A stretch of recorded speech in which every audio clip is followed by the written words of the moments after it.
Ngayong postponed ang malawakang rehab sa EDSA, tinutulak ng ilang transport groups na idamay na rin sa suspensyon ang umiiral na no-contact apprehension policy sa Metro Manila. Agad naman niyang tinabla ng Transportation Department at ng MMDA. Lalo't kita naman daw ang magandang dulot ng NCAP. Ang naudlot namang EDSA rebuild, kaya nga bang tapusin sa loob ng 6 na buwan gaya ng utos ng Pangulo? Nasa frontline ng balitang yan si Gerard de la Peña.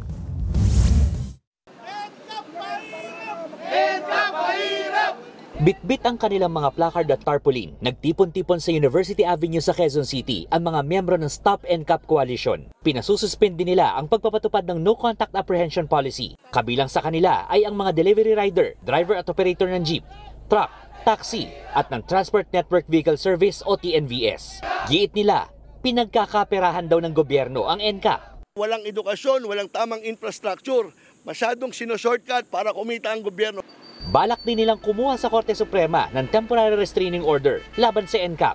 Pero habang may nananawagang ipatigil ang NCAP, may ilang motoristang sinusubukang lusutan ito. Ang diskarte nila, takpan ang kanilang plaka. Gaya nitong may 2 dahon ng plaka. Meron pa ngang plato ang ipinangtakip. Ilan lang sila sa higit 50 nasita ng MMDA na itinatago ang kanilang plaka. Karamihan, mga motorsiklo. Even four-wheel vehicles, deliberately tinatakpan po ang mga plaka just to escape the mere apprehension of the NCAP. Pero kung ang NCAP tuloy-tuloy, ang nakatakda namang EDSA rebuild na sisimula na dapat sa June 13, ipinagpaliban ni Pangulong Bongbong Marcos. Nababahala raw kasi si PBBM sa magiging epekto nito. Pag tinitignan natin yung cost-benefit analysis, maganda sana kung maayos natin. Ngunit, ang laking sakripisyo ng 2 taon na masyadong mabigat, masyadong mahigpit ang traffic. Ibig sabihin, postpone din muna ang odd-even scheme sa EDSA. Wala rin munang libreng toll sa ilang bahagi ng Skyway Stage 3 at NLEX-SLEX Connector Road. Pero ang NCAP, tuloy-tuloy lang daw. I think NCAP will stay, no? Because NCAP is not just about EDSA. It's about enforcing a more efficient way of enforcing our traffic routes. No? Kita naman po natin na naging maayos ang mga lansangan po natin. Maganda ang pila, wala pong sumisingit. So I think it's a good sign, no? May order. Kumbaga orderly ang ating mga kalsada.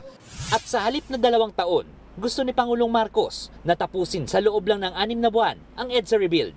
Ang tanong, kaya ba yan?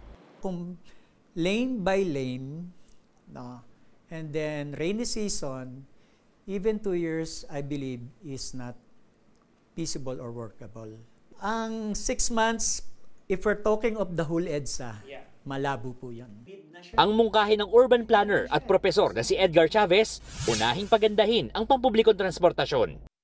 Kahit kinisin natin, pagandahan natin yung surface, hindi mawawala yung traffic congestion because the main issue of traffic congestion EDSA is the volume of vehicles. Nagbabalita mula sa Frontline, Gerard de la Peña, News 5. Mga kapatid, Ed Lingaw po, maging maalam at may pakialam sa mga napapanahong balita sa ating bansa. Para sa mas malalimang pagtalakay at paghimay sa mga issue at headlines, tumutok lamang at pag-subscribe sa social media pages ng News 5.